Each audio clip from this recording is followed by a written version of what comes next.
A Grande Esperança. Tema 14. O Dom de Profecia. Com Alejandro Bulhon. Olá, meu amigo. O tema para hoje é o dom de profecia. Para isso, temos que pensar um pouco nos sinais da volta de Cristo. Qual é um dos sinais da volta de Cristo? Vamos ler Mateus, capítulo 24, versos 4, 5 e 11. Diz assim: Respondeu-lhes Jesus: Acautelai-vos, que ninguém vos engane, porque muitos virão em meu nome, dizendo, eu sou o Cristo, e muitos se enganarão. Igualmente, hão de surgir falsos profetas, e enganarão a muitos. Falsos profetas. Veja, se existe um falso profeta, é porque existe um verdadeiro profeta. Porque só existe o falso onde existe o verdadeiro. Vamos dizer, se existe uma nota falsa de R$100, é porque existe uma nota verdadeira de R$100. Se a nota verdadeira de R$100 não existisse, não existiria a nota falsa. Quer dizer, para haver uma cópia, o que é falso, porque o falso é a cópia, tem que haver o original, o verdadeiro. E se o texto diz assim, que nos últimos dias, em nossos dias, antes da volta de Cristo, surgirão falsos profetas, é porque também existe profeta verdadeiro. Porque senão como poderiam existir os falsos profetas? Agora hoje todo mundo se denomina profeta, todo mundo diz, eu sou profeta, o Senhor me enviou como profeta, enfim. Não basta isso, querido. Porém, Deus prometeu que na igreja, na sua igreja, nos últimos tempos, Deus levantaria o espírito de profecia, o dom de profecia. Veja o que diz aqui Joel, capítulo 2, versos 28. Acontecerá depois que derramarei o meu espírito sobre toda a carne. Vossos filhos e vossas filhas profetizarão, os vossos anciãos terão sonhos, os vossos mancebos terão visões. Aqui está claro. Nos últimos dias, Deus derramaria seu espírito sobre a sua igreja e se levantariam profetas. Deus daria sonhos e visões. E pode se levantar em nossos dias, tranquilamente pode se levantar um profeta. Em nossos dias, agora, no século XXI, Deus pode levantar um profeta tranquilamente.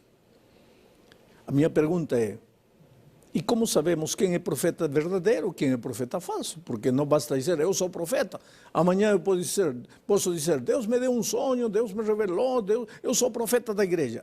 Basta dizer isso? Não. Deveríamos, por outro lado, quando alguém se levanta dizendo que recebeu uma profecia de Deus, deveríamos dizer, não, você é mentiroso. Não, cuidado. Então, veja, a maneira sábia como Deus nos orienta. 1 de João 4:1, que diz aqui o Senhor? Diz assim, amados, não creais a todo espírito, mas provai se os espíritos vêm de Deus, porque muitos falsos profetas têm saído pelo mundo afora. Qual é o conselho de Deus? Não creais. Não creais. Por quê? Porque tem falsos profetas. Então, quando alguém aparecer dizendo, eu sou profeta, não creais, mas também não rejeiteis. Nem crer, você não precisa nem crer e nem rejeitar. O que precisa fazer? Provar. Provar se é um profeta verdadeiro ou não é um profeta verdadeiro.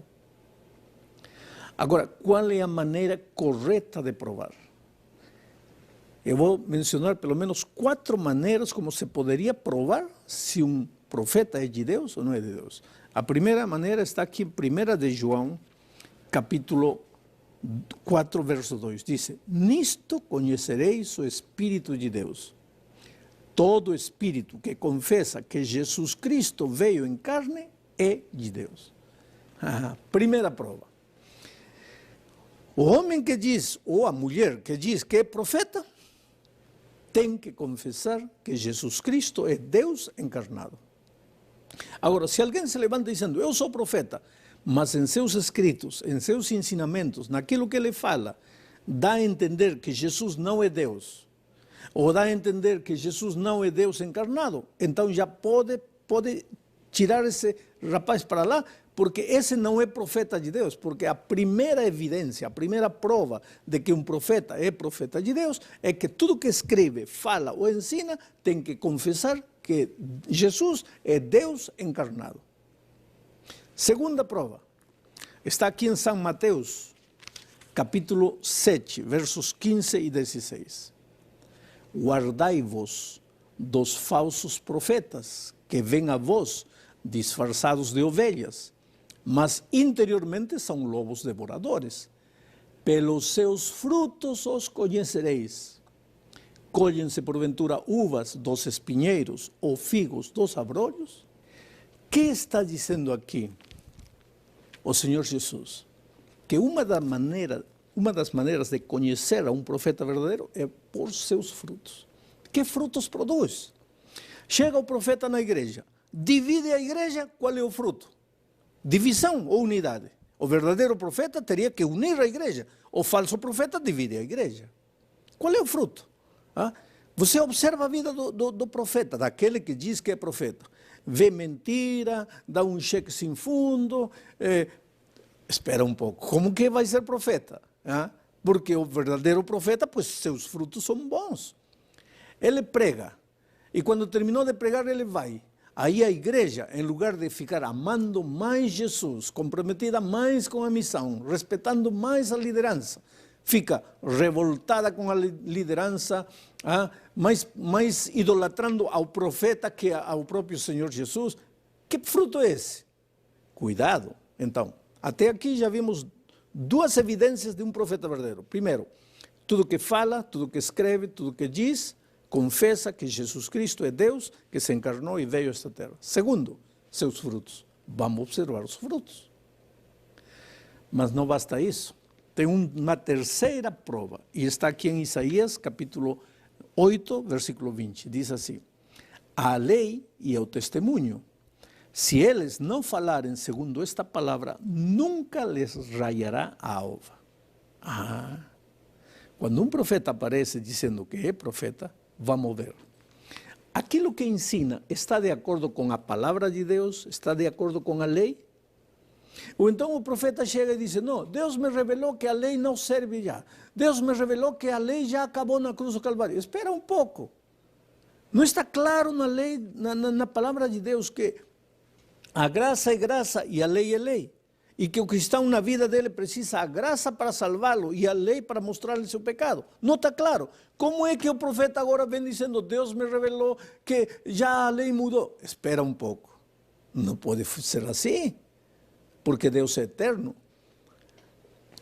A erva seca, a flor murcha, o tempo passa, mas a palavra de Deus permanece para sempre.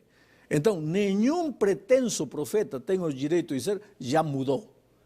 Por isso, a terceira maneira de provar se um profeta é verdadeiro ou falso é ver o que fala. Está de acordo com os ensinamentos da palavra de Deus? Está de acordo com a lei de Deus? Isso é chave.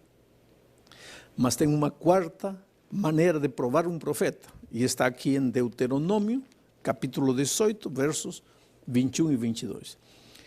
E se disseres no teu coração: como conheceremos qual seja a palavra que o Senhor falou?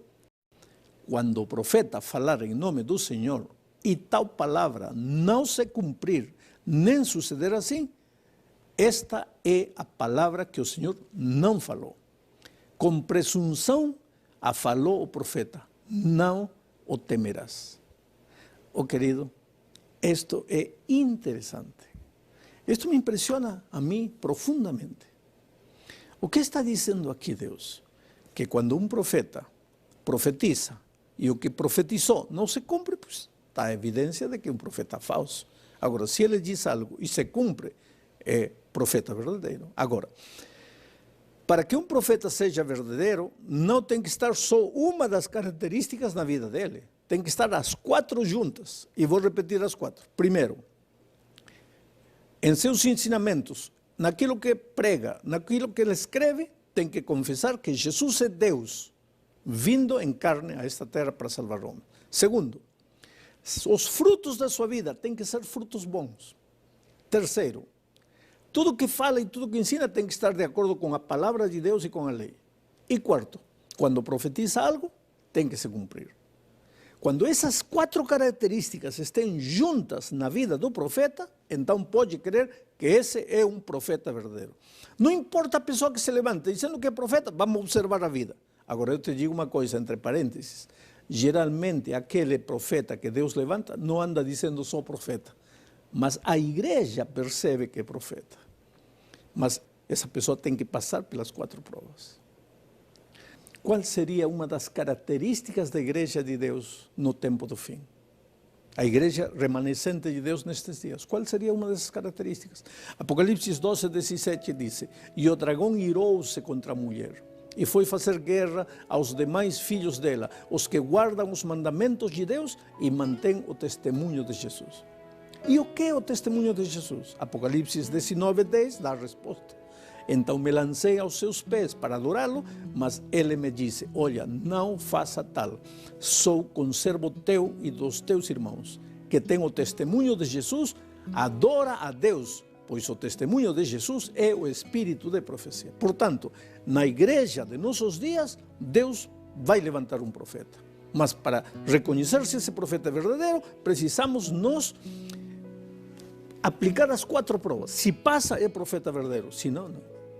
Agora te digo uma coisa, querido. A igreja adventista do 7º dia crê que o espírito de profecia se manifestou na vida e na obra de Ellen White, que nasceu nos Estados Unidos em 1827 e faleceu em 1915.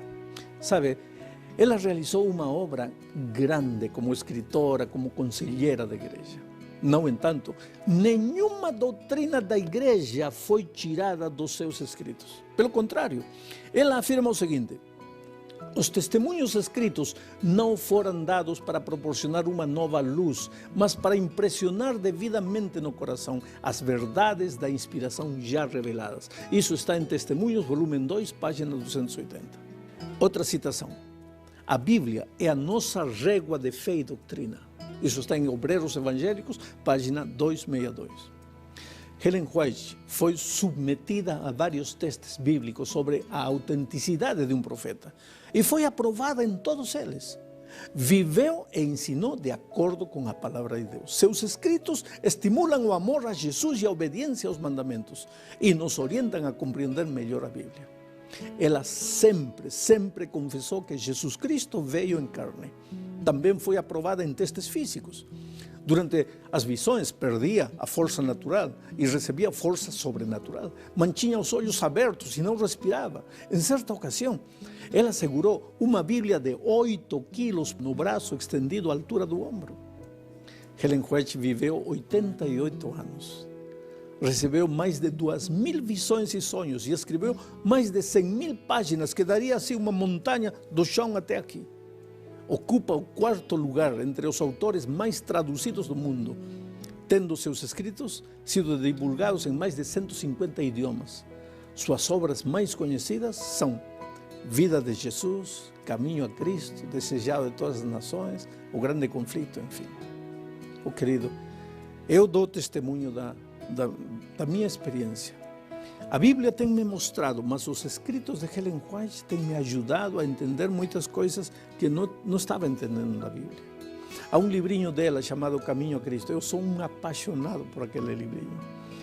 Esse livrinho me ajudou a entender o tema da salvação pela graça, da justificação pela fé. O pai que lê Conselhos para Pais vai ser um melhor pai. O casal que lê Lar Cristão vai ser um melhor casal, mais unido e amando-se mais. O professor que lê Educação Cristã vai ser um melhor professor. O médico que lê Conselhos sobre Saúde vai ser um melhor médico. Ela não muda a Bíblia, ela não diz nada contra a Bíblia, ela não tira um conceito, coloca outro conceito próprio dela, nada. Por isso eu acredito nela. E acredito nela pela influência que ela exerceu na minha vida, porque me fez crescer espiritualmente. Então lê seus escritos. Não substitui os escritos deles pela Bíblia, não. É decir, não tira a Bíblia e só lê ela, não. Lê a Bíblia e só a Bíblia. Mas lê os escritos dela e vai ver como esses escritos contribuem aos ensinamentos da palavra de Deus. Que Deus te abençoe. Uma estrela brilha no espaço sideral, mostrando que o momento enfim chegou. Todas as barreiras e limites naturais se rompem com a vinda do Senhor. Uma criancinha dedicada ao mundo em dor veio aqui para mostrar seu grande amor. O amor venceu a morte. O amor venceu o mal, revelou seu mistério, vida e graça eterna. O amor comprou a vida. O amor comprou perdão. E o amor também conquistou libertação. Cristo trouxe a salvação.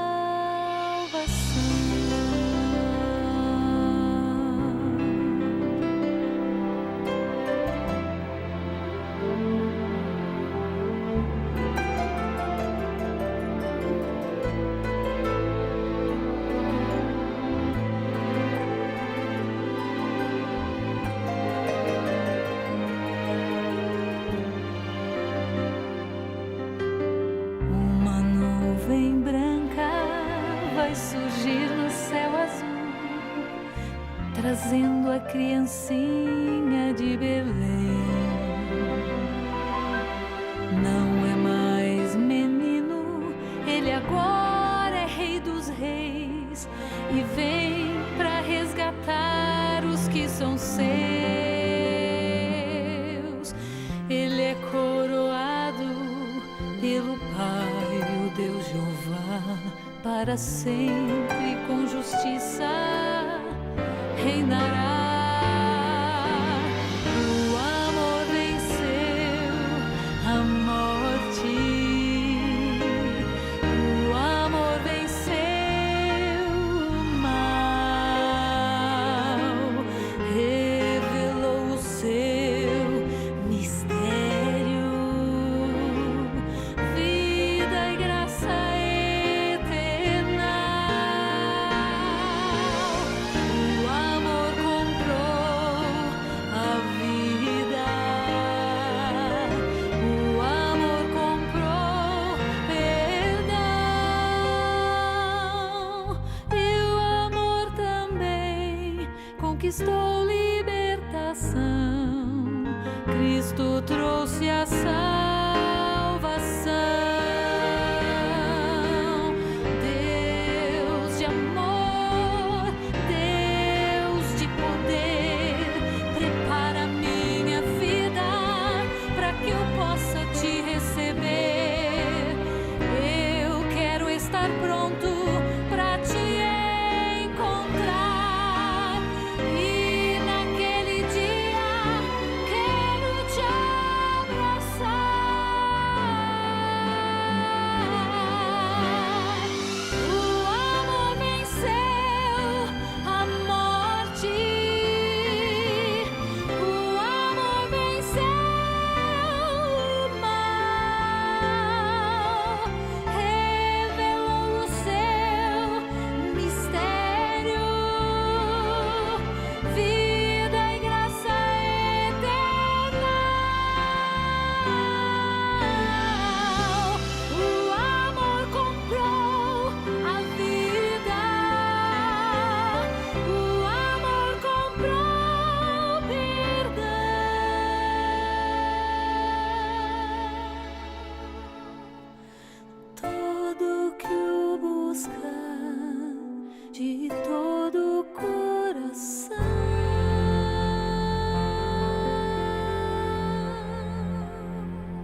salvação.